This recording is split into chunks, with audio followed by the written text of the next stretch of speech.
আমি তো মনে করি হাঁটুরের সিংহে কোনো সময় বাংলাদেশে কোনো উপকার আসে না। হাঁটুরের সিংহে এদেশে ভালো করতে আসে না, এদেশে ক্ষতি করবে, কারণ হি একরোখা লোক।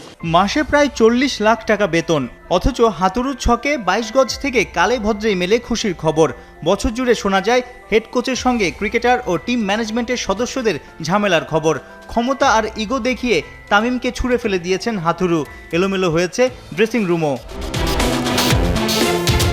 হেড কোচের সঙ্গে বিসিবির চুক্তি আছে আরও 6 মাস, যদিও ভেতরের খবর অগ্রিম বেতন দিয়ে হলেও কোচকে গুড বাই বলে দিতে চান নয়া সভাপতি ফারুক আহমেদ। এই বিষয়ে বৃহস্পতিবারের বোর্ড সভায় হবে লম্বা আলোচনা, যদিও সাবেক অধিনায়ক রকিবুলের আছে ভিন্ন ভাবনা। জেলার কোচদের কোঅর্ডিনেটর হিসেবে দেখতে চান চন্ডিকা হাতুরু সিংকে। প্রত্যেকটা জেলাতে আপনারা হয়তো জানেন যে একটা করে কোচ আছে, নির্ধারিত কোচ, বিসিবি অ্যাপয়েন্টেড। তো তারা সেই রিপোর্টগুলি করবে যে তার কোন প্লেয়ারকে তাদের চোখে ভালো হচ্ছে, খেলাগুলো এখানে ভালো হচ্ছে কিনা, এবং সেইগুলো মনিটর আমরা হাঁটুরে সিংহে দিয়ে করাতে পারি।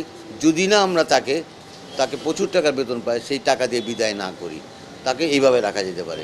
মানে আমি মনে করি হাঁটুরে সিংহে যত বেশি দিন আমাদের ন্যাশনাল টিম হ্যান্ডেল করবে, তত দিন আমাদের ক্রিকেট পিছন দিকে যাবে। দেশীয় প্রোডাক্ট নিয়ে আপনাকে আগাইতেই হবে, সময় লাগুন। কিন্তু একটা কথা আছে না যে ভাই আপনার চাকরিতে তো কোনো এক্সপিরিয়েন্সই নাই, তো বলে স্যার আমি তো চাকরিই পাই না, তোমার এক্সপিরিয়েন্স হবে কই থেকে?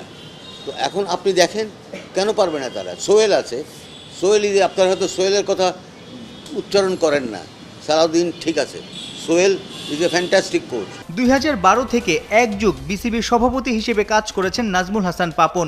তার আমলে নানা সময় উঠে এসেছে ক্রিকেট বোর্ডের নানা অনিয়ম আর দুর্নীতির খবর। বিসিবির আয় ব্যয়ের হিসেবও তোলা হয়নি ওয়েবসাইটে। সবকিছুতে স্বচ্ছতা দেখতে চান সাবেক এই অধিনায়ক। ট্রান্সপারেন্সি থাকবে, এবং বোর্ডের সবচেয়ে বড় ট্রান্সপারেন্সির একটা জায়গা হলো ফাইন্যান্স। আজকে আইসিসি বলেন, এসিসি বলেন, অস্ট্রেলিয়ান ক্রিকেট বোর্ড বলেন, নিউজিল্যান্ড ক্রিকেট বোর্ড বলেন, প্রত্যেকটা দেশের ওয়েবসাইট আছে নিজস্ব। সেই ওয়েবসাইটে তারা প্লেয়ার টিম সিলেকশন নিলে আমরা দিই, সব কিছু দিই। তো আমরা কেন ভাই, যে আমাদের সারা বছরের যে অর্থনৈতিক কর্মকাণ্ড যেটা হয়েছে, যে সারা বছরের আয় কত ছিল, কত ব্যয় ছিল, আমরা সেটা কেন আপলোড করব না? সেটা করে দেওয়া উচিত। জনগণের রাইট আছে, আপনাদের অধিকার আছে যে জানার। দেশে পালা বদল হওয়ায় আওয়ামী লীগের রাজনীতিতে সক্রিয় থাকা বিসিবির পরিচালকরা পালিয়ে বেড়াচ্ছেন। বর্তমান সভাপতি ফারুক আহমেদ কেবল 9 জন পরিচালককে কাজে লাগাতে পারছেন। পরবর্তী বোর্ড সভায় এই 9 ডিরেক্টরের মধ্যেই ভাগ করে দেয়া হবে 23টা কমিটি।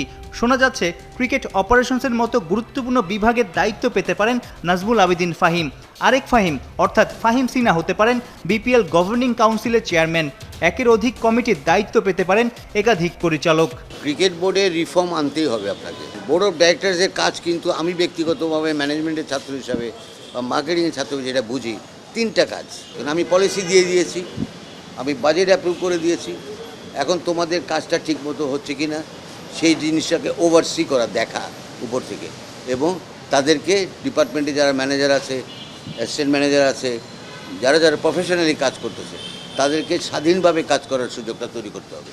তা না হলে আপনি তাদেরকে কাজ পাবেন না করে দিন। সাইফুল রূপক, 71, ঢাকা।